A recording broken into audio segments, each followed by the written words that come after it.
नंदीग्राम जिले का एक कस्बा था जो वहां से महज 10 किलोमीटर ही दूर था। कहलाता तो वह दलित बस्ती इलाका था, लेकिन वहां के सारे दलित ब्राह्मणों को बाबू लोग पुकारते थे। इक्का दुक्का घर राजपूतों के भी थे। आबादी में ज्यादा होने के बावजूद वहां के दलितों को बाबू लोगों ने हड़प नीति का इस्तेमाल कर सबकी जमीन छीनकर गांव छोड़ने पर मजबूर कर दिया था। वहां 2 घर बचे थे जो भूमिहीन व गरीब थे। वे लोग किसी के सहारे पलते थे। इन्हीं 2 घरों में से एक घर में जैसे कीचड़ में कमल खिल गया था। झुग्गी झोंपड़ी योजना के तहत वहां पुराना स्कूल था जिसमें ज्यादातर बाबू लोगों के बच्चे ही पढ़ा करते थे। दलितों के लड़के रहे ही कहाँ जो स्कूल में दिखते। बस एकमात्र काजल थी जो दलित घर से आती थी। हालांकि सभी लड़के काजल से अलग बैठते थे, लेकिन एक ब्राह्मण छात्र सुंदर था जो उसके एकाकीपन का साथी बन गया था, इसलिए सुंदर से भी सब चिढ़ते थे। एक ब्राह्मण का लड़का दलित लड़की से नजदीकियां बनाए, ये किसी को गवारा न था। काजल दलित जरूर थी, लेकिन खूबसूरती में बेजोड़ सुंदर। उसकी इसी खूबसूरती का मुरीद था सुंदर। स्कूल से विदाई का दिन आ गया। अब यहाँ से निकलकर छात्रों को मध्य विद्यालय में दाखिला लेना था। काजल अच्छे नंबरों से पास हुई थी। काजल, आगे कहाँ पढ़ोगी? बाबा तो मुझे शहर भेजने पर तुले हैं। सुंदर ने कहा, मैं कैसे जा सकती हूँ शहर? मेरी माँ अकेली है। वैसे गांव से बाहर 1 किलोमीटर दूर है मध्य विद्यालय। मैं वहीं दाखिला लूंगी और रोज आना जाना करूंगी। सोचा तो मैंने भी यही था, लेकिन बाबा का सपना है मुझे हाकिम बनाने का। चल न तू भी शहर, मैं मनाऊंगा चाची को। सुंदर ने कहा, मेरा वहाँ अकेले मन नहीं लगेगा, तो मैं क्या करूँ? हो सकता है कि मेरी पढ़ाई भी छूट जाए। मैं गरीब भी हूँ और माँ मुझे बेहद प्यार करती हैं। वे मुझे दूर नहीं जाने देंगी, काजल ने भोलेपन से कहा। तो मेरी भी पढ़ाई छूट जाएगी। सुंदर बोला, मैं मर जाऊं तभी तेरा साथ छूटेगा। मरे तेरे दुश्मन। मैं तो लड़की हूँ, चूल्हा चक्की के लिए पढ़ाई करना जरूरी नहीं है, लेकिन तुम्हें तो पढ़ाई करनी ही पड़ेगी। हाकिम न बन सके तो शादी न होगी, बच्चे होंगे तो उनको भूखा मारोगे क्या? कमाई तो करनी ही पड़ेगी। काजल ने कहा, कहीं बाबागिरी न करनी पड़ जाए। अरे मेरी दादी, कहते हुए सुंदर ने उसके कान उमेट दिए, तू मुझे मेरी जन्मपत्री बता रही है क्या? आखिर मेरे बाबा की पूजा पाठ, कथावाचन और शादी श्राद्ध की रोज रोज की आमदनी कहाँ जाएगी? उई बाबा, कहकर काजल वहां से भाग गई। सुंदर वहां ठगा सा खड़ा रह गया। स्कूल के और भी बच्चे थे। एक तगड़ा लड़का भी था जो सरपंच का बेटा था। वह सुंदर से जलता था। वह उड़न परी है, उड़न परी। वह किसी की नहीं होती, उस पर भी वह दलित है। कानून जानता है क्या? अंदर हो जाओगे और बाबाजी की जन्मपत्री, लिगनपत्री, मरणपत्री सबकी सब छिन जाएगी। उस लड़के ने सुंदर की हंसी उड़ाई। चल भाग यहाँ से, अपना चेहरा देख। काजल, तो क्या कोई काली भैंस भी तुझे घास नहीं डालेगी? सुंदर ने जवाब दिया। अच्छा, तो तुझे अपने चेहरे पर घमंड है।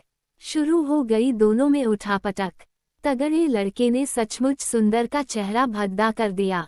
काजल को मालूम हुआ तो दौड़कर देखने आई और हिम्मत देने के बजाय हंसी उड़ा दी। वाह, नाम सुंदर, मुंह छछूंदर।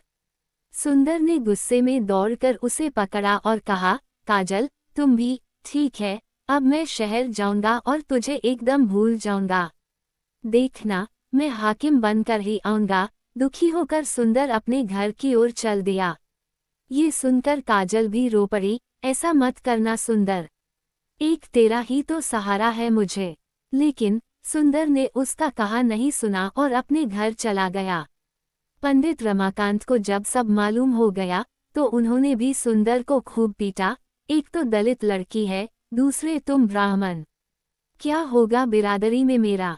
कम से कम मुझ पर तो रहम कर। आखिर उम्र ही क्या है तेरी? ठहर, तेरे मामा को फोन करता हूँ, वह तुझे ले जाएगा और मार मार कर हाकिम बनाएगा। सुंदर को भी उस मामा के बारे में मालूम था कि वे काफी बेरहम हैं। उनकी अब तक 2 बीवियां भाग चुकी हैं। नहीं बाबा, नहीं, मुझे कहीं और भेज दो, पर मैं वहां नहीं जाऊंगा, कहकर सुंदर रो पड़ा। अरे, चुप हो जा, मैं समझ गया सब कुछ। अच्छा है, जब 2-4 थप्पड़ रोज पड़ेगे न, तो भाग जाएगा काजल के इश्क का भूत। उन्होंने सचमुच ही उसी रात फोन करके अगले दिन उसके मामा को बुलवा लिया। तुम बेफिक्र रहो, इसे मैं अच्छे स्कूल में पढ़ाऊंगा और खुद निगरानी करूंगा, मामा ने सुंदर की माँ से कहा। देखना भैया, बच्चा कोमल है, मारना मत। और हाँ, पंडित जी की इसे हाकिम बनाने की इच्छा है। माँ ने हाथ जोड़कर कहा। बनेगा हाकिम, कैसे नहीं बनेगा। सुनी नहीं है वह कहावत की मार मार कर हाकिम बनाना। इतना कहकर मामा खुद रिक्शा लेने चले गए और तुरंत ही रिक्शा लेकर आ भी गए। सामान रिक्शे में रखा और मामा भांजे दोनों चल पड़े। स्टेशन। रास्ते में ही काजल का घर था।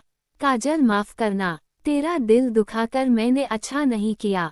तुझे कभी नहीं भूलूंगा काजल। इतना सोचते ही सुंदर रो पड़ा। चुप हो जा, नई दुल्हन की तरह रो रहा है, पड़ेगा एक थप्पड़, मामा ने लताड़ा। सुंदर एकदम चुप। मामा ऐसे मूंछें ऐंठ रहे थे जैसे सीताहरण के दौरान रावण ने सीता के रोने पर तेज हंसी के साथ मूंछें ऐंठी थीं। गाड़ी मिली, चली और उतर गए बेगूसराय। फिर वहां से 10 किलोमीटर सवारी गाड़ी से और 5 किलोमीटर आगे मैदान बौराही, जहां न तो कोई स्कूल था न ही कॉलेज। काजल को जैसे ही पता चला कि सुंदर वाकई शहर चला गया है, तो वह भी रो पड़ी और दौड़कर माँ का आंचल खींचकर ठुनकने लगी। सुंदर शहर चला गया। माँ, मैं भी शहर में पढ़ूंगी। अरे बावली, वे बाबू लोग हैं और तुम ठहरी दलित। फिर शहर जाने के लिए पैसे कहाँ हैं बेटी। माँ ने काजल को बड़े ही प्यार से समझाया। माँ, अब सुंदर पर लिखकर कब आएगा। मैंने उसकी हंसी उड़ाई थी, शायद वह मुझसे रूठकर चला गया है। काजल की आंखों से टपकते आंसू उसके कोमल गालों पर लकीर बनाने लगे। बेटी, अगर तुम उससे लगाव रखती हो तो तुझे आंसू नहीं बहाने चाहिए, हंसकर दुआ करनी चाहिए कि वह पर लिखकर हाकिम बनकर ही तुझसे मिले। माँ ने आंचल से उसके आंसू पोंछते हुए कहा। क्या मालूम, कल वह हाकिम बनकर अंग्रेजी में बातें करेगा। समझोगी तुम। अच्छा है कि तुम इस गांव में ही मन लगा कर पढ़ो। हाकिम तो गांव में भी पढ़कर हुए हैं लोग। हमारे पहले राष्ट्रपति राजेंद्र बाबू, प्रधानमंत्री लाल बहादुर शास्त्री और दूसरे कई शख्स हैं जिन्होंने गांव में ही पढ़ाई की थी। कल चलना, हेडमास्टर सर से कहकर स्कूल में दाखिला करा दूंगी। काजल समझ गई और चहकते हुए बोली, हाँ माँ, मैं उसे दिखा दूंगी कि बड़ा बनने के लिए शहर में ही नहीं बल्कि गांव में भी पढ़ाई की जा सकती है। शहर या वहाँ के स्कूल नहीं पढ़ते हैं छात्र जो गांव में भी होते हैं। मेरी अच्छी बेटी, इतना कहकर माँ ने उसका मुंह चूम लिया। दूसरे दिन ही माँ ने काजल का दाखिला गांव के ही मिडिल स्कूल में करा दिया। उसे ये सुनकर और भी खुशी हुई कि मुफ्त में ड्रेस, किताबें और कॉपियाँ मिलेंगी। साइकिल भी दूंगा, अगर मन से पढ़ेगी तो। साइकिल चलाना आता है न तुझे? हेडमास्टर सर ने पूछा। साइकिल भी चलाना सीख लूंगी, काजल ने पूछा। गुड गर्ल, कल से तुम स्कूल आना शुरू कर दो। जी सर। इतना कहकर काजल अपनी माँ के साथ घर चली आई। इधर सुंदर को मामा के घर गए महीनों बीत गए। सुंदर की माँ ने फोन किया तो सुंदर के मामा बबलू ने कहा, होना, खूब मन लगा कर पढ़ रहा है वह। बगैर हाकिम बनाए इसे छोड़ूंगा क्या। पटना से लेकर दिल्ली तक के नेताओं का झोला टांगा है, अटैची धुई है। वह सब कब काम आएगा। सुंदर चूल्हा फूंक रहा था।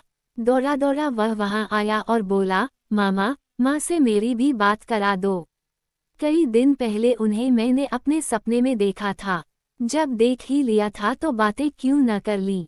चल भाग, ऐसा जोर का घूंसा दूंगा कि तेरी बत्ती सी बाहर निकल जाएगी। मामा बबलू बिगड़ गए। सुंदर रो पड़ा और रोते रोते ही फिर चूल्हा फूंकने लगा। बाहर बंगले पर बबलू गए तो सुंदर ने दौड़कर फोन का चोगा उठा लिया। अब लगाए तो कौन नंबर। घर में तो फोन है नहीं। माँ हाथ आई होंगी और एसटीडी से बातें की होंगी। वह ठगा सा चोगा रख कर रो पड़ा, मुझे कहाँ फंसा दिया बाबा। यहाँ जब कोई स्कूल ही नहीं है तो पढ़ूंगा क्या खाक। दिन रात मामा की तीमारदारी करनी पड़ती है। घर से लाई किताबें भी खोलने नहीं देते।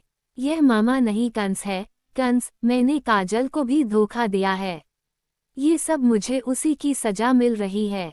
बाबा, अपने बच्चे की खुशी क्यों नहीं देखी गई आपसे? सोचकर सुंदर और भी उदास हो गया।